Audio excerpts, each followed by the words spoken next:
Hello दोस्तों, कैसे हैं आप सब। आज हम फिर एक नई कहानी के साथ आए हैं। आई होप कि ये कहानी आपको आपको अच्छी लगे। मुंबई के एक आलीशान बंगले में यह बंगला किसी हवेली से कम नहीं थी। यहाँ की हर एक चीज सोने की तरह चमक रही थी और उसके चारों ओर सिक्योरिटी लगी हुई थी। और उसी बंगलों के हॉल में दो लोग ब्लैक सूट पहने बैठे थे और सामने टेबल पर रेड वाइन की बोतलें रखी हुई हैं। वे दोनों देखने में करीब एक जैसे ही दिखते हैं। सांवला रंग, नीली आंखें और साफ जेवलिंग। ये है रुद्र और शिव प्रताप सिंह, बिजनेस और अंडरवर्ल्ड की किंग, और एक दूसरे पर जान छिड़कने वाले भाई जिन्हें खुद से ज्यादा एक दूसरे की फिक्र होती है। तभी शिव कहता है, भाई आपने मुझे वहां जाने से मना क्यों किया। उस लड़की ने हमारी इंसल्ट की और आज उसकी शादी है, क्या हम उसे छोड़ देंगे। 1 महीने हो गए और आप यही बोल रहे हैं कि हाँ आज के दिन का इंतजार करें, पर आज भी हम यहीं बैठे हैं। रुद्र शिव के कंधे पर हाथ रखते हुए कहता है, शिव रिलैक्स, आप अपने भाई पर भरोसा रखो।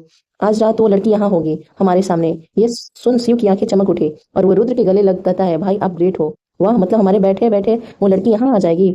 रुद्र कहता है, तू देखना चाहता है। शिव कहता है, हाँ भाई, मुझे उसका डरा हुआ चेहरा देखना है, उसके चेहरे पे खौफ देखनी है मुझे। रुद्र ने ये सुनकर स्माइल करता है और शिव को टेबल की ओर इशारा करता है। शिव उसका इशारा समझ आता है और वो टेबल पे रखे रिमोट को उठाकर एक बटन प्रेस करता है, जिससे सामने लगे बड़े से टीवी की स्क्रीन ऑन हो जाती है। स्क्रीन ऑन होते ही उस पर एक दूल्हा और एक दुल्हन कार में बैठे दिखाई देते हैं। तभी शिव कहता है, भाई ये इसकी शादी भी हो गई। और देखो ये लड़की कितनी खुश है ना, ये इतना खुश कैसे हो सकती है, और शायद मैंने इस लड़की को कहीं देखा है। तभी रुद्र कहता है, हाँ जरूर देखा होगा, और इस लड़की के चेहरे से खुशी अब बस कुछ ही सेकंड में देखना कैसे धुआं हो जाता है। वहीं इधर दुल्हन के जैसी सजी हुई गाड़ी के अंदर माही दुल्हन के रूप में बैठी हुई थी। उसके चेहरे पे खुशी की चमक थी, गोरा रंग जो एक गुलाब की तरह खिला हुआ था, काली गहरी आंखें और गुलाब जैसे होंठ। वहीं उसके बगल में एक लड़का शेरवानी पहने बैठा हुआ था, पर उसके चेहरे पे परेशानी की लकीरें साफ नजर आ रही थी।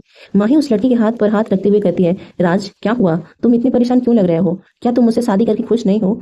राज ये सुन माही की ओर देखता है और उसे सॉफ्ट से गाल पर हाथ रखते हुए कहता है, माही मैं एक बहुत बड़ी मुसीबत से फंसा हुआ हूँ, समझ नहीं आ रहा क्या करूँ। माही कहती है, राज कैसी मुसीबत, बताओ मुझे। राज कहता है, माही मुझे इस मुसीबत से सिर्फ तुम ही बाहर निकाल सकती हो, पर मुझे समझ नहीं आ रहा है कि मैं कैसे कहूँ तुमसे। ये सुन माही के चेहरे की हवाइयां उड़ गई। वो चौंकते हुए कहती है, क्या मैं कैसे हेल्प कर सकती हूँ राज। राज कहता है, माही अगर तुम आज जाकर मेरे बात से रिक्वेस्ट करोगी तो मुझे जॉब से नहीं निकालेंगे और ना ही मुझे ब्लैक लिस्टेड करेंगे। माही के चेहरे की रंगत ये सुनकर उड़ जाती है और वो हकलाते हुए कहती है, क्या आज, और मेरे कहने पर वो क्यों मानेंगे। राज तुम ये क्या बोल रहे हो। राज अपने हाथ जोड़ते हुए कहता है, माही प्लीज, क्या तुम अपने पति के लिए ये नहीं करोगी। देखो इसके बाद हमारी लाइफ में सिर्फ खुशियां ही खुशियां होंगी। माही को कुछ समझ नहीं आ रहा था कि राज क्या बोल रहा है। वहीं इधर विला में शिव ये सब देखते हुए कहता है, भाई ये लड़का कुछ ज्यादा ही नहीं चिपक रहा हमारे खिलौने से। तभी रुद्र कहता है, चिपकने दो, बस कुछ ही मिनट की बात है, बस सिर्फ फिर उस पर सिर्फ हमारा हक होगा, उसके साथ सिर्फ हम दोनों ही खेलेंगे। और फिर दोनों ही भाई एक दूसरे से चीयर्स कर ड्रिंक करने लगते हैं। इधर कुछ ही देर में माही और राज की दुल्हन जैसी सजी हुई कार उसी विला के बाहर आकर रुकती है। माही उस बंगले को देखती है और फिर राज से कहती है, राज ये यहाँ मैं अकेले नहीं जाऊंगी, तुम भी चलोगे ना मेरे साथ। राज कहता है, हाँ हाँ माही, मैं रहूंगा ना साथ में, प्लीज तुम घबराओ मत, चलो मैं हूं ना। तभी एक गार्ड उनके पास आता है और कहता है, सर ने सिर्फ मैडम को ही अंदर बुलाया है, आप अंदर नहीं जा सकते। तभी माही राज का हाथ पकड़ते हुए कहती है, नहीं नहीं राज, मैं अकेले नहीं जाऊंगी। राज कहता है, माही रिलैक्स, मैं हूं ना यहीं पर। देखो अगर तुम चाहती हो कि हम हमेशा साथ रहे, खुश रहे, तो तुम्हें ये करना होगा, और मैं हूं ना यहाँ पर, मैं यही रहूंगा। तभी वो गार्ड कहता है, मैम चलिए, सर को इंतजार करना सही नहीं है। इतना बोल वो जैसे ही माही का हाथ पकड़ने की कोशिश करता है कि माही उसे जोर से धक्का देती है और कहती है, डोंट टच मी। राज कहता है, माही रिलैक्स, जाओ, मैं हूं यहाँ पर, प्लीज जाओ, नहीं तो बॉस और भी ज्यादा गुस्सा हो जाएंगे।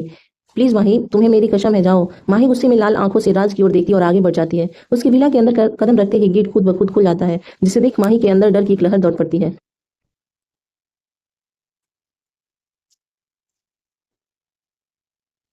Thank you everyone. अगर आपको अगला पार्ट सुनना है तो जरूर मैसेज करें और ये कमेंट करें कि ये कहानी आपको कैसी लगी है। Thank you very much.